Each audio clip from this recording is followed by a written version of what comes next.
저보다도 예. 이 정치 다이어트를 지금 해야 될 판인 것 같아요. 정치 다이어트? 네, 대선 구도를 그건 왜 보니까 그래요? 왜 정치가 아니 뭐 다이어트 어떻게 해야 돼요? 왜? 각종 의혹들이 너무 많고 우리 유창선 박사님께서도 대한민국 정치판을 뭐 3, 40년, 4, 50년 예. 지금 쭉 4, 50년은 좀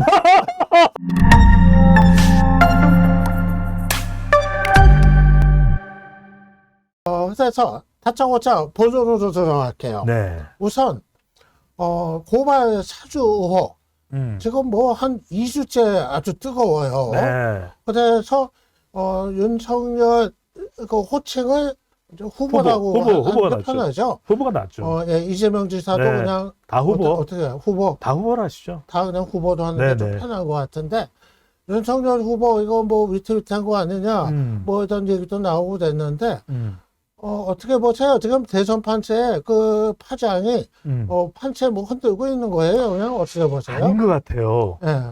오히려 다시 윤석열로 모아지는 현상, 결집하는 현상이 나타나요. 아, 그러니까 결집. 한 2주 전에 고발사주 의혹이 처음 튀어나왔을 때는 예. 이거 뭐지? 윤석열 후보가 괜찮은 거야? 검찰총장 재직 당시 의혹이야? 네. 이거 큰일이 될 수도 있겠네? 약간 놀라는 반응이었어요. 그랬죠. 그래서 이제 국민의힘 지지층도 그렇고 보수층에서도 그렇고 괜찮을까 하는 또 간망하는 예, 또 이게 어떻게 흘러갈지 약간 걱정하는 분위기도 있고 예. 또 괜찮을까 또 이렇게 지켜보는 분위기도 있고 그런데 결과적으로는 가장 최근에 나온 여론조사를 보면 예. 다시 안정돼요. 예. 그러니까 이게 뭐냐?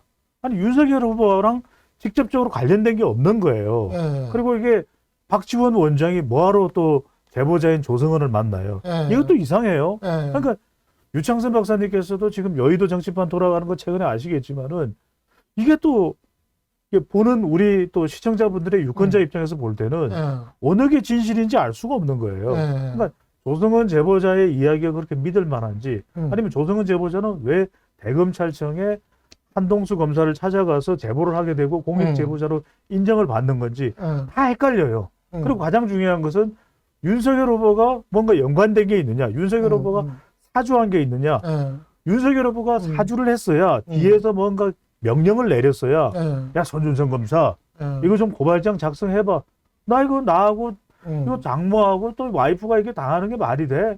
만약에 그랬다 그러면 그게 문제가 되겠는데 그 밝혀진 게 없잖아요. 예. 그러다 보니까 지금 여당 쪽에서는 윤석열 후보를 트집 잡아서 윤석열 게이트를 이야기하지만 이게 또 국민의힘에서 볼 때는 보수 쪽에서 볼 때는 뭐 나온 게 있어요? 없잖아요. 그러니까 이게 오히려 박지원 원장의 박지원 게이트다. 이런 이야기가 나오면서 이게 프레임 전쟁이 되는 겁니다.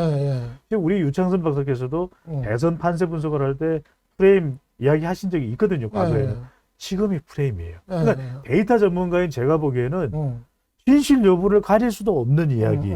이거 가지고 막 공세를 취하니까 올해 지금은 국민의힘이나 보수층에서 약간 홍준표 후보에 대해서 솔깃했다가 아니야. 이대로 가면 다 망가져. 다 붕괴돼. 이러면서 다시 윤석열 후보 쪽으로 결집하는 현상이 일어나는 거예요. 그러니까 최근에 나오는 여론의 동향을 보면 흔들렸어. 흔들렸는데 다시 윤석열 후보 쪽으로 모아지는 현상이 나타나고 토론회를 봤습니다. 근데 솔직하게 저는 이제 이게 토론회를 국민의힘 지지층이나 보수 쪽에서 주로 국민의힘 지금 대선 후보 토론회를 볼 거 아니에요. 보면 홍준표 후보나 다른 후보들이 막 공격합니다. 근데 또 하태경 후보는 홍준표 후보를 향해서 아니 근데 홍 후보는 왜 자꾸 윤 후보만 공격하고 왜 박지원 원장이 개입되는 이런 게이트 현상에 대해서는 왜 지적 안 하세요? 이렇게 얘기를 한다. 몰아붙이더라. 그런 얘기를 하는 거죠. 그래도 윤석열 후보가 또 답변하는 내용을 보면 정치 이제 초짜예요. 신인이니까 많이 들어보면 그렇게 유창하지는 않아. 네, 유창해야 유창선인데. 네, 그렇게 유창하지는 않은데 그렇다고 해서 저 사람이 내용을 자세히 모르면 모르는 거지 거짓부렁을 이야기하고 있거나 또는 과장되게 자기가 포장하거나 그렇게 또 보이지는 않아요. 그러니까 모르는 거는 모른다고 이야기하고 제가 구체적인 내용은 잘 모릅니다. 근데 인사 잘하고 헌법 정신, 공정 상식. 그러니까 가만히 보면 그렇다고 해서 지나치게 부정적인 것도 아니에요. 그러니까 홍준표 후보가 윤석열 후보를 뛰어넘기엔 조금 미흡하고 예. 윤석열 후보는 좀 미흡한 듯하지만 그럼 윤석열 말고 누가 있을까? 이런 생각을 적어도 국민의힘 지지층이나 보수층에는 할 수밖에는 없는 예. 그런 상황이 전개되고 있는 걸로 보입니다. 예. 그러니까 사주라고 이름은 붙여놨는데 네. 이 사주와 연관된 아무 지금 혐의가 지금 나타나지는 않고 있어요. 그렇죠. 오마이뉴스하고 리얼미터가 한 거던가 네. 정치 공작이냐 그 질문에 대해서 전 조금 놀랐어요. 그렇다 아니다 이렇게 생각하는 반응이 반반이잖아요. 오차범위 내에서 팽팽하더라고요. 그러니까요. 저 생각보다 정치 공작이라고 생각하는 사람이 이렇게 많나 싶었어요. 그러니까 아니 그것도 예, 조사 발주처가 오마이뉴스입니다. 그래요. 아니 그렇죠. 오마이뉴스가 윤석열 후보 띄우기를 하는 언론사는 아니잖아요. 예, 거의 그렇다고 해서 뭐 스토커 같은. 특정 대선 후보에게 뭐 예, 지나칠 예. 정도로 뭐 몰아세우기를 한다든지 예, 또 예. 몰아주기를 하는 건 아니지만 그럼에도 불구하고 오마이뉴스가 실시한 조사이기 때문에 예. 우리가 오히려 더 믿게 되는 거죠. 아 그렇죠. 이게 이 현안에 대해서 오마이뉴스가 물어봤는데 공작 정치냐? 아니다. 예, 또는 기다. 비슷해요. 예, 그러니까 이게 프레임이 된 거죠. 음. 그러니까 여론조사 결과를 보더라도 이게 프레임이 된 겁니다. 그러니까 진실 여부를 가릴 수 없는 것에 대해서 예. 마치 제보가 들어왔다는 이유로 윤석열 후보가 관련이 있는 것 같아 이렇게 막 공격을 하는 거죠. 예. 근데 심지어는 그 공격이 내부에서도 공격을 하고 있는 것이거든요. 홍준표 후보도 뭐 관련된 거 아니에요. 관련된 것일 듯 이렇게 이야기를 하니까 하태경 대선 후보는 그러잖아요. 아니 원팀인데 이거 지금 저쪽에서 여당에서 국민의힘을 완전히 그냥 초토화시키기 위해서 공격하고 있는데 내부에서 확인도 안 된 내용을 가지고 윤석열 후보를 공격하면 어떡해. 물론 이제 하태경 후보는 조금이라도 가까우면 유승민 후보랑 가깝지 그렇죠. 윤석열 후보랑 가까운 건 아니거든요. 예. 그러니까 우리가 이 내용을 굉장히 냉정하게 본다면 하태경 의원이 네. 홍준표 후보 이제 몰아세우는데 드디어 이제 성문을 열어주시는 거냐고. 야, 그 표현 아주 그냥 오늘 굉장하다. 적나라해요.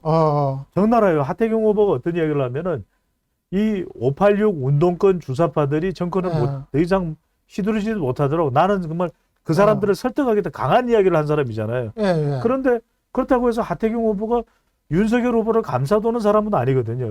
윤석열 후보를 계속 공격해요. 그래서 그렇죠. 옐로 카드를 윤석열 후보에게도 내고 그다음에 홍준표 후보에도 내요. 오죽했으면 홍준표 후보가 어제 하태경 후보한테 쩔쩔매더라고요. 아니 나도 말 좀 합시다. 아이고 잠깐만요. 거기 왜 그래요? 그러니까 정말 홍준표 후보가 정말 호되게 당하는 모습이에요. 왜냐하면 홍준표 후보가 이렇게 쩔쩔매는 거 처음 봤어요. 처음 봤어요. 천하의 홍준표거든요. 근데 하태경 후보 그 넥타이를 왜 파란 걸 그랬더니 한나라당 때의 당 색깔이 파란색이었다. 그리고 지금도 상징 색깔이 붉은 색깔.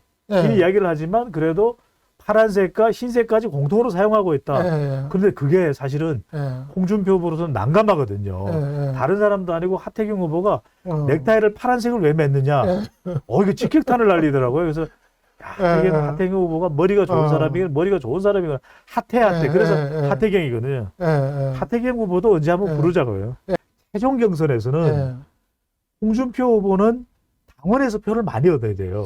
결국 지금 국민의힘 지지층만 놓고 보면 윤석열 후보가 좀 격차를 두고서 홍준표 후보를 앞서고 있거든요. 근데 이대로 간다면 홍준표 후보가 더불어민주당 지지자가 아닌 국민의힘이나 대구, 경북, 부산, 울산, 경남 이 국민의힘 지지층, 보수층의 지지를 더 많이 못 받는다면 좀 홍준표 후보가 최종 후보가 되기는 쉽지 않은 거죠. 이재명 후보 얘기도 좀 해보죠. 또 이거 생각이 날랑마다 화천대유. 이거 실수하기 딱 좋아요. 화천대유. 그러니까 이거 어려워. 깜짝 놀랐어요. 화천대유 그래서 중국집인 줄 알았어요. 정말로. 역시 제일 먼저 떠오르는 게 배 소장님은 그쪽이구나. 그게 화천대유 그러니까 이건 분명히 대한민국은 아닐 거야. 저는 무슨 유전 이름인가 했어요. 그래서 석유회사. 화천대유 또 천화동인이라 그러거든요. 펀더명은 이게 저는 이게 주술적인 건가? 이게 주역이라는 거예요. 주역. 그러니까 주역을 좋아하시는 분은 주역의 64개 중에서 우리가 이렇게 저렇게 손 짚어가면서 예. 사주 운명 운세를 보는 거거든요. 예. 그 중에 이 화천대유와 천화동인, 천하입니다. 예. 천화동인 이 두 개가 예. 큰 세상을 열다, 세상을 다 좋게 만들다, 일이 잘 풀린다 이런 의미라는 거예요. 예. 그런데 이 대주주죠. 음. 정말 한 사람이 지금 지분을 다 가지고 있잖아요. 예. 누군지 이름까지 다 압니다. 지금 다 공개됐어요. 예. 그런데 만배. 벌써 이름이 그렇죠. 만배. 벌써 이미 만배야. 이름 지을 때부터 작심을 했어. 만배. 그러니까요. 선뜻 이해가 안 돼요. 왜냐하면 부동산을 개발할 정도고 이런 천문학적인 자금을 운영하셨으면 적어도 우리가 들어봤거나 그쪽의 분야에 정말 기라성 같은 전문가들이 했다면 예. 이해가 갈 법한데 예. 상식적으로 이 일이 이재명 후보와 관련돼 있고 안 돼 있고를 떠나서 예. 그냥 이 것만 생각할 때 예. 이해가 잘 안 되죠. 예. 이게 대선이 사실은 얼마 안 남았습니다. 자, 예. 추석 지나죠. 10월 달 됐죠. 더불어민주당 후보 10월 초에 결정되죠. 10월 10일이면 결정됩니다. 예. 11월 5일 되면은 또 국민의힘 후보 결정됩니다. 연말까지 우왕좌왕 바쁘고 산타 뭐 크리스마스 오고 연초 되고 설날 명절 되고 그러면 투표하러 가야 돼요. 예. 그때까지 밝혀지겠나죠. 우리 시청자분들이 지금까지 수많은 대선을 봤지만 예. 총선을 봤지만 선거 직전에 불거진 의혹이 선거 전에 풀립니까? 안 예. 풀립니다. 그러니까 저는 뭐냐 이게 의혹에 대한 분명히 진실은 있을 거예요. 예. 하지만 그 진실이 선거 전까지 명쾌하게 풀리겠느냐? 이 규명 완전히 이제 진위 여부 예. 무엇이 팩트냐, 무엇이 진실이냐? 저는 이게 쉽지 않다는 거예요. 어. 그러니까 이게 이른바 지금 설명하고 있는 대선판을 설명할 때 세 글자 프레임 전쟁. 이낙연 후보는 이 호남이어서 기대를 지금 많이 거는 것 같은데 네, 그래도 호남이면 자기 아니겠느냐. 네, 그러니까 일단은 판을 뒤집지는 못해도 일단은 결선 투표까지 가게 호남에서 좀 이겨가지고 그럼요. 이재명이 50% 넘는 거는 막아가지고 결선 가자.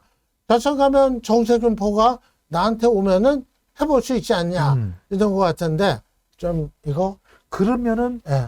호남에서 50%가 넘어야 되죠. 그래서 중요한 게 전남은 반드시 이겨야 되고 예. 전남은 절대적으로 그죠. 이겨야 되고. 아니 본인이 그죠. 전남지사를 역임했는데 그죠. 전남에서 이재명에게 진다 그러면 말이 안 되잖아요. 그죠. 어. 그다음에 전북은 정세균이 사퇴했으니까 정세균 후보가 사퇴를 했으니까 여기도 팽팽하거나 적어도 이낙연 후보가 뭐 누가 보기에 졌다고 할 정도 되면 네. 안 돼요. 예. 그다음에 핵심은 광주입니다. 예. 5.18 정신이 가장 핵심적으로 뭉쳐져 있는 데가 여기 광주거든요. 노무현도 광주에서 대통령 그러니까요. 만든 거 아니에요. 마누라를 버리란 말입니까? 네. 이러면서 광주에서 걸집하면서 예. 노무현 후보가 된 것이고 최종적으로 새천년 민주당 후보가 됐고 대통령 당선이 됐거든요. 예. 그러니까 이른바 광주하면 노무현을 이야기하듯이 예. 여기에서 이낙연 후보가 광주에서 권리당원에서 이겨야 돼요. 예. 특히 이제 20대에서 40대, 지금 30대가 중요합니다. 예. 30대 권리당원에서 이낙연 후보가 이길 수 있느냐? 예. 아니면 지금 또 광주 표밭을 다지러 간 이재명 후보 쪽으로 또 30대나 20대가 가버리느냐? 예. 이게 지금 광주 민심이 무엇보다도 중요하고 승부처는 20대, 30대, 40대 광주에서 어떻게 선택을 하느냐. 저는 그래서 25일, 26일이 정말 중요하다. 그리고 또 저 중요한 게 뭐냐면 그러면 자 경선 후반전에 가면 서울이 있거든요. 예. 경기지사를 역임하고 있는 이재명의 경기도, 예. 경기. 그러면 경기도의 라이벌은 어디입니까? 서울이거든. 예. 근데 서울에서 이낙연 후보가 지지도를 막 높여놔야 돼요. 그러면 오늘 지금 얘기 나눈 거 종합을 해보면 네. 뭐 물론 여러 가지 경우의 수가 있지만 그래도 제일 유력한 건 윤석열도 그냥 무너지지 않고 본선 가고 이재명도 무너지지 않고 본선 가는 가능성이 제일 크다. 현재로서는. 그런 얘기가 되겠죠. 현재로서는. 예, 빠져날 구멍은 만져서 놓치는구만. 그러니까 이제 현재로서는. 그러니까 프레임인 거죠. 이 프레임. 예. 그러니까 이게 물 들어왔을 때 노져야 된다고. 예.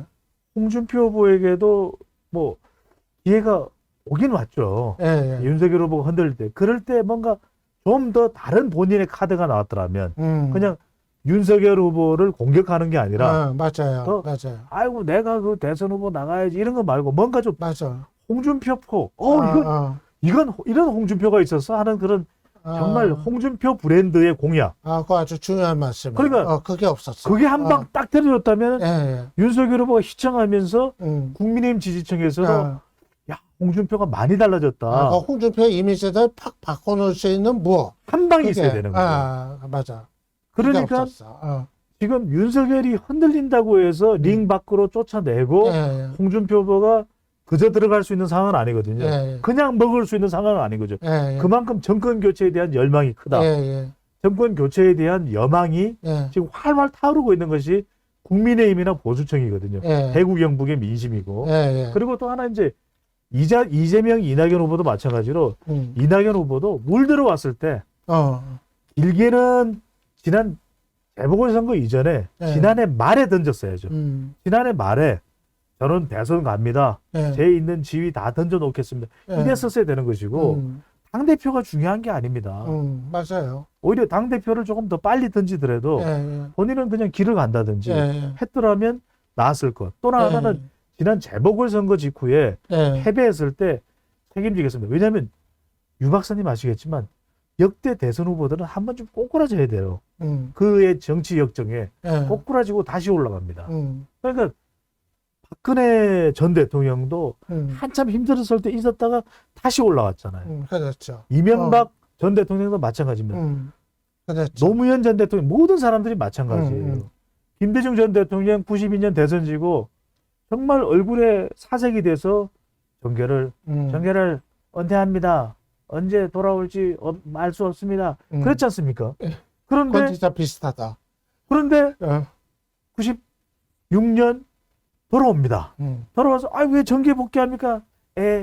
나라가 힘들고 그리고 새로운 정치를 원하는 국민들이 있어서 이렇게 돌아오거든요. 그러니까 뭐냐? 뭔가 고난이 있어야 돼요. 고난이 있어야 되는데 이낙연 후보도 뭔가 승부 카드를 던졌어야 돼요. 그게 없다 보니까 물 들어왔을 때 노젓지 못하면 희망이 없다. 배는 산으로 간다는 배사공 이론 잘 아시지 않습니까? 배사공 이론. 그러다 보니까 최종적으로 지금까지 또 밀려있는 말려들어 있는 상황이 되고 있습니다.